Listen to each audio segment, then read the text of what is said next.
I'm got it. All right. So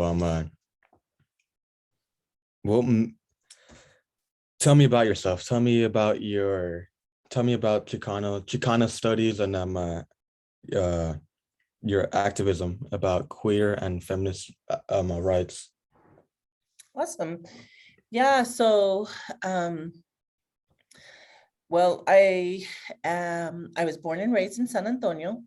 Oh, My mother was a single parent, and my father died when I was very young. And my mom just was really supportive of me. She always encouraged me to follow my dreams.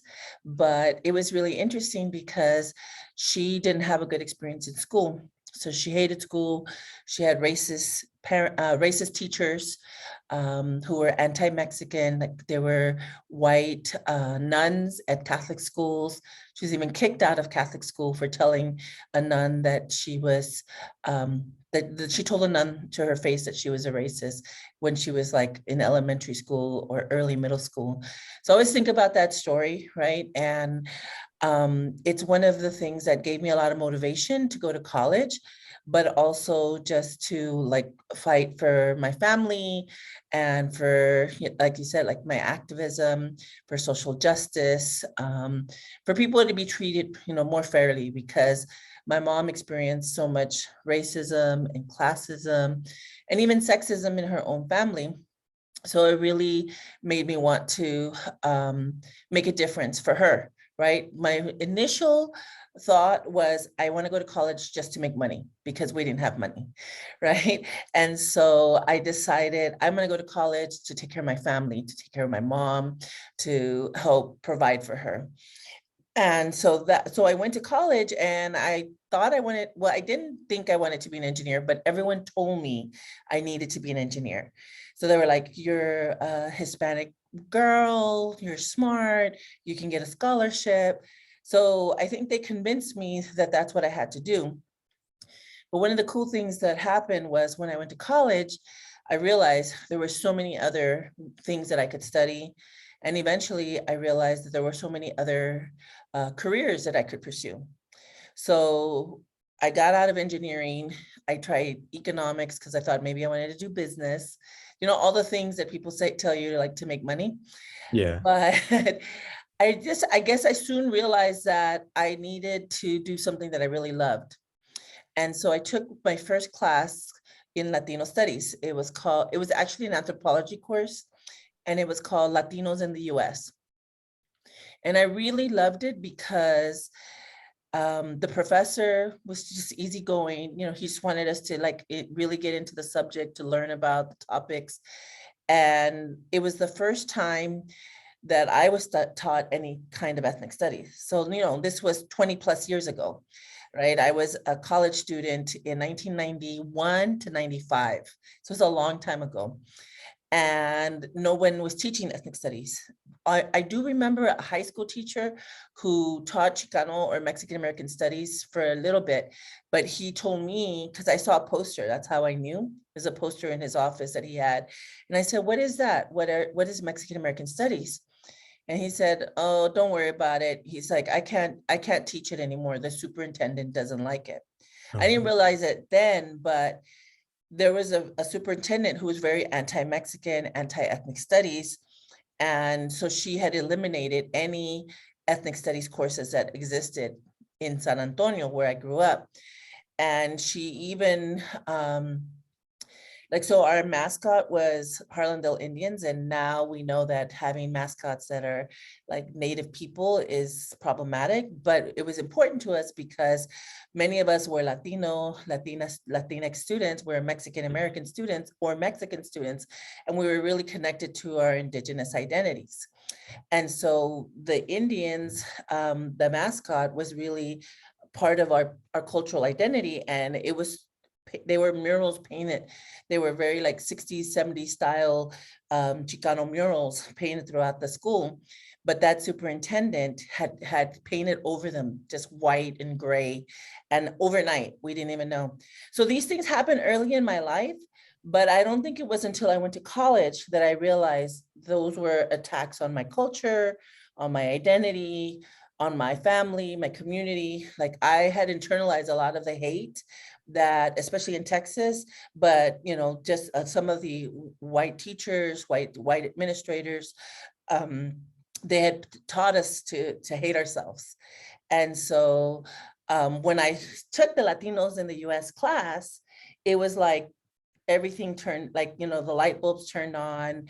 I realized that I had accepted all of these negative thoughts about Mexicanos, right? And I hadn't questioned them because they were my teachers. And so what was really amazing when I took that class was that I was able to take back my own voice and take back my own ethnicity and identity.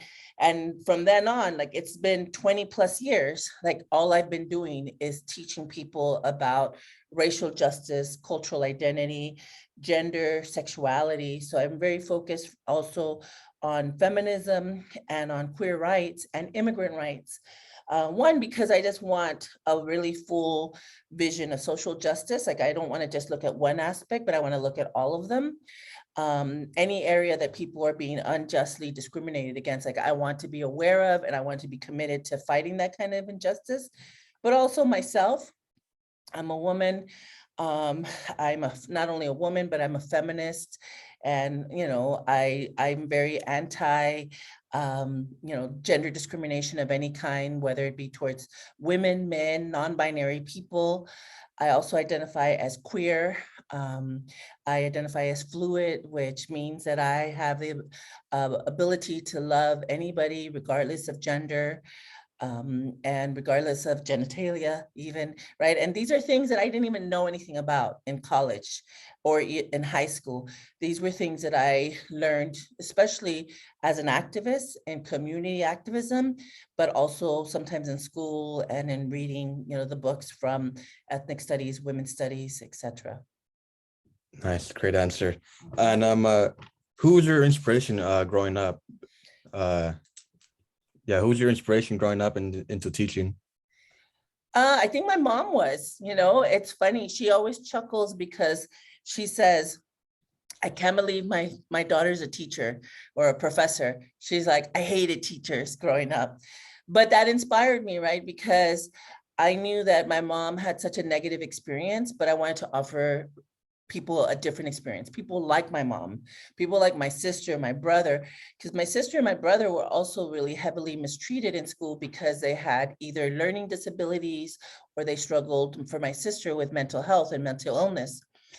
And again, I didn't know, like I didn't have any diagnosis. And back then, like we didn't know my brother was dyslexic. We didn't know my sister suffered from bipolar or schizophrenia or depression even. But I knew that they were not being treated fairly. I knew that their teachers didn't treat them the way I was being treated. I was treated better because I was a straight A student. And a lot of people think that that's like, like, oh, you work so hard. But I always point out, like, my family worked really hard too. My sister worked hard, my brother worked hard, my mom worked hard, but they still weren't treated with respect just because they had different struggles, different challenges, and nobody was trying to meet their needs. So that inspired me. It was my mom, my brother, my sister, and how unfairly they were treated in school. It made me fight to create a different classroom, a different environment, so that everybody feels comfortable in my classroom and so that everybody has access to education, equal access to education, to graduating from college, and the kind of support that's not based in shaming people for not doing well in school, but trying to understand, if you're not doing well, why is it? How can I support you? Great answer. And why did you get into teaching? So when I took that Latinos in the US class, like I mentioned, it was an anthropology course. And I thought, oh, maybe I want to be an anthropologist, right? They study culture, they study human beings, they study, a variety of cultural aspects. But when I applied for grad school, I applied for anthropology programs and I applied to PhD programs, and I applied to one master's in education. And I didn't really want to be a teacher, but I thought, okay, I know all this stuff about, social justice. I had become an activist, a student activist, and I was studying race and ethnicity. And I thought, well, if I go to a school of education and get a master's in education, I can teach my students um, about these issues. And then I went to the School of Education. I didn't get into the anthropology or the American Studies PhD programs. I don't think I was ready. And I also don't think I really knew those fields that well. But I got into the master's in education. And what I realized is that a lot of the teachers were also really ignorant about the isms and the phobias, right? Racism, classism. So I was like, no, I can't just teach K through 12. Like, I have to teach the teachers about these issues. So then I got my PhD in education. And then when I got my PhD, I also studied with my dissertation research, which is the research that you do as a doctoral student, as a PhD student. I focused on Chicana Latina activists and their connection to immigrant and feminist and queer activism, right? Like how they were, like, I was trying to figure out, why did they go to college? What was their, same kind of questions you're asking me, like what was their motivation? And then why were they fighting for social justice? And so when I did that, I became more of an expert basically in women's studies and in ethnic studies. So I have my PhD in education, but I also qualified to teach women's studies and ethnic studies. So when I got my PhD, I applied for PhD programs across the country. I applied to a lot of them because they're really hard to get. And I applied for 2 years. And then finally the third year I applied,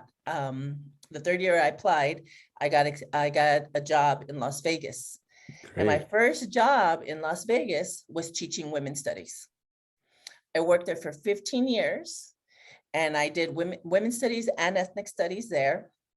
And I built a department there. And then I decided I really wanted to be working with people who were like me, right? Other Latinos, Latinas, Latinx people. And Chicano studies here at Cal State LA is more than 50 years old, right? It's one of the oldest, if not the oldest in the country. And so for me, that was so important. It's 50 years old and they have at least 7 to 8, faculty that teach full time, 20 to 30 different, lecturers, lots of people who create this department. And we're also building the second college of ethnic studies in the Yeah. country, right? And so for me, when I heard all of those things and this job, someone asked me to apply from the department, a friend of mine, and I said, I really want to be a part of that. And I want to work with the students at Cal State LA. Those are the students I want. First generation students, primarily coming from working class backgrounds, people who are struggling to take care of their family, just like I did, right? And I had some of those students in Vegas and they were amazing. But a lot of the people on campus were not focused on serving their needs. And I didn't have as many Latinx, Chicanx students as I do here. So I really wanted to be I wanted the student body to reflect my own community that I came from. So I was open to either teaching here in Los Angeles or in San Antonio. And I applied to 2 jobs, one there and one here. And this one came through first. So that's how I ended up here. Great. Mhm. And what majors does the program department offer? Yeah, so we have a bachelor's in Chicana Studies, a minor in Chicana Studies, and a minor in Central American Studies. And Central American Studies, we're still building it. It's a lot smaller, but it's definitely a priority and a high focus. And so we're hiring right now a new scholar in Central American Studies, and we do have scholars here on campus who have built that program, or at least tried to build the program over the past several years. And so we want to contribute to that legacy of building Central American Studies. And then in the College of Ethnic Studies, we have 3 departments right now. We have ours, which is CLS for short. We have Asian and Asian American Studies, that's AAAS, and Pan-African Studies. Pan-African Studies is also 50 plus years old. So it's really beautiful to be part of such a powerful legacy of Black and Brown, and in this case, Asian American scholars. And then we also are building an American Indian and Indigenous Studies department. And so again, these are all really hard fought departments. You know, people have fought for them to be here, especially students. And so I'm really proud to be a part of that, that like building all those departments. Great. And do you have any works of activism? Do I have any what? Works of activism, like going on marches, like. Oh yeah. So again, so my legacy is as an activist. My background, you know, the first protest I think that I ever participated in was back in 1992. It was my second year in college. So I didn't get exposed to activism in high school, which I wish I had, but I didn't. You know, that wasn't in my environment growing up. But when I went to college, my classmates organized a protest in solidarity with Rodney King. I don't know if you've heard of Rodney King, The right? LA. So that happened here in Los Angeles. He was, you know, brutalized by police, and my colleagues, my classmates, who included both Black, Brown, and Native students, and some white students. I went to Princeton for undergrad. So it wasn't a big activist place. It's very privileged, but there were a lot of students of color and working class students who were raising our awareness. And so I participated in that, and some of our professors were some of the top Black scholars in the country. So people like Cornel West, I don't know if you've heard of him, but you should look him up. Cornel West is one of the top Black intellectuals in the country. Toni Morrison, another one. She's not an activist, but she's a writer. And she also was like teaching African-American studies at the time. So I was learning from all these Black scholars. And there was the one Chicano scholar that came also to like support our activism. His name is David Carrasco. And he's now at Harvard, but both David Carrasco and Cornel West, they basically supported the activist students. So that began my life as an activist. I remembered how powerful it was to be with students trying to raise people's awareness about racism and speaking out against that. And since then, there's been like activism after that, you know, like at one protest after another, one organizing event after another.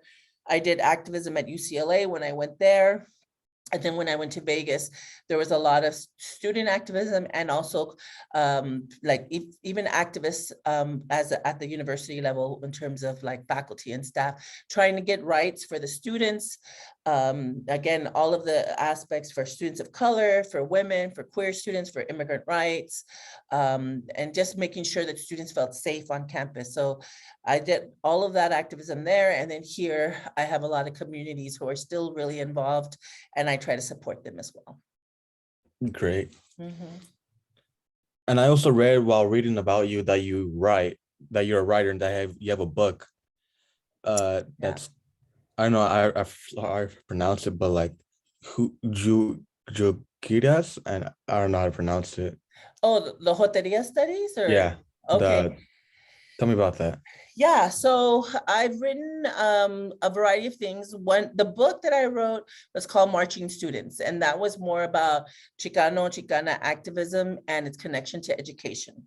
That was co-edited with a couple of scholars up at Cal State Sacramento, or Sacramento State, it's called, I think. And so that was a while back, and then I became part of a member of an organization. Well, we founded an organization called the Association for Joteria Arts, Activism, and Scholarship.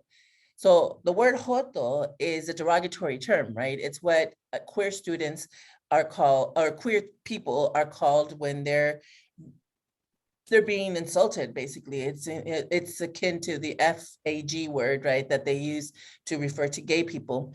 But Latinos, Latinas, Latinx people have reclaimed joteria, or joto, jota, jotex, as an identity, right?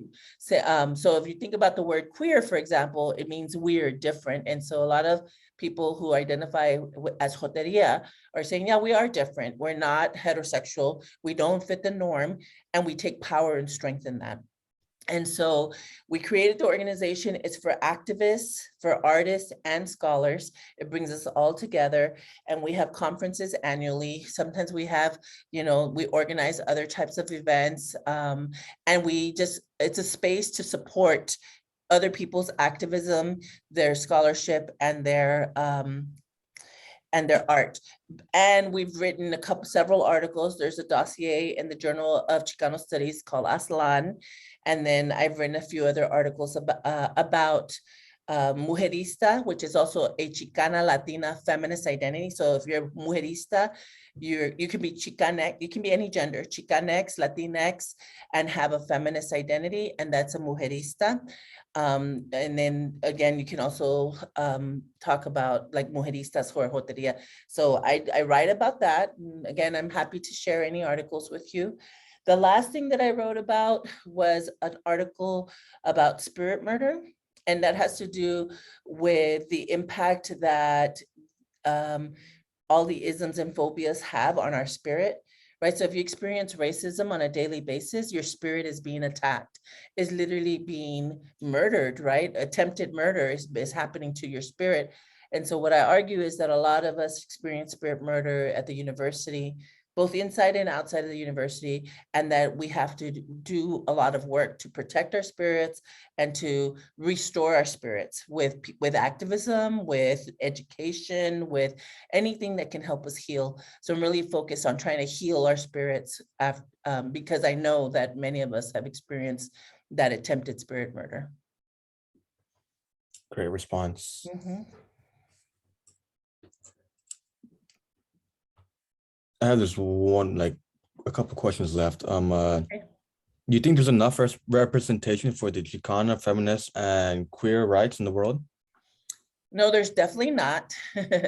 We're definitely outnumbered. We're still a small minority, a minoritized group in our country. We don't have a lot of power, a lot of the ability to change the country or even this university necessarily, right? Like Chicana feminists or even queer Chicana feminists are not in large representation, but we have a huge impact where we are located. And I feel grateful that within our department here, there's more and more support for queer Chicanx feminist people, and or people of different ethnic identities, right? Different genders.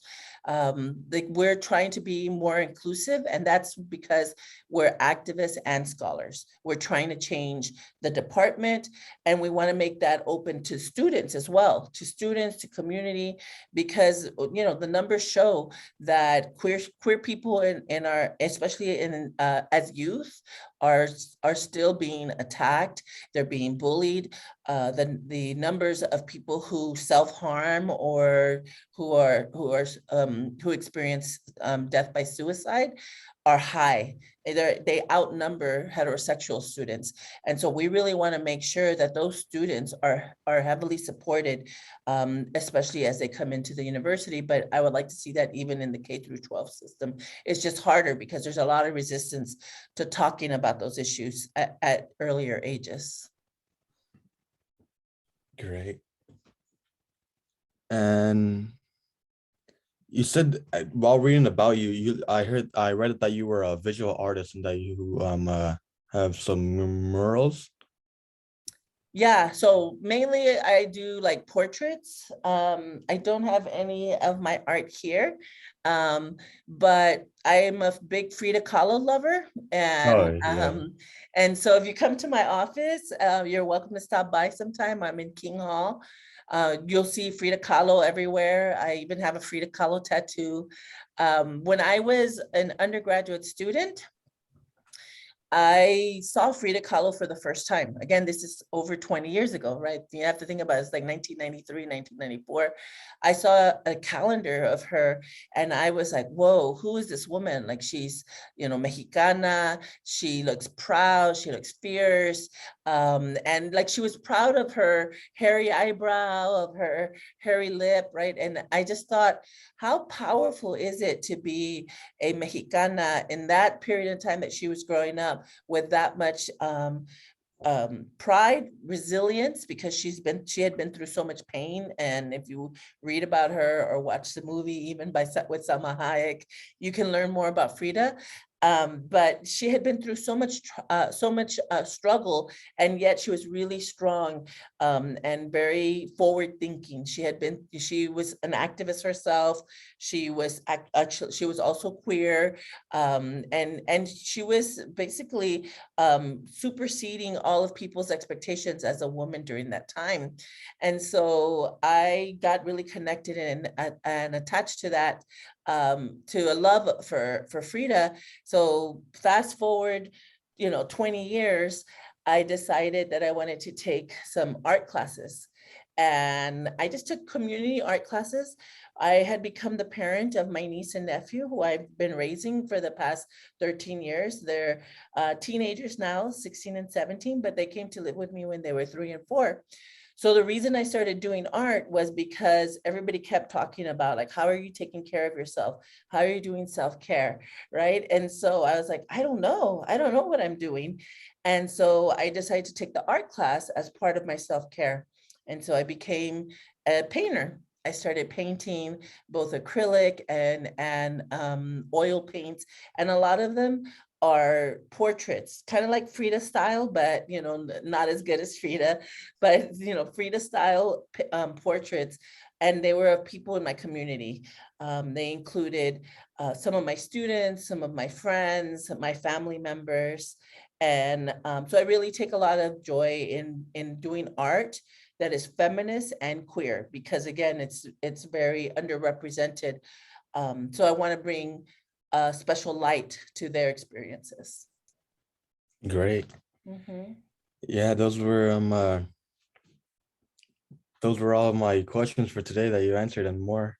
Awesome, Thank awesome. you. Well, I'm thank you for doing the research about me. Thank you for picking me, and Thank you thank for you for accepting. letting me record and take and share this video. I can send it to you as well if you like. Yeah, that'd be great. I could All put in right. my email. Okay, yeah, do that. I'll stop the recording. Thank you so much for the interview. It was great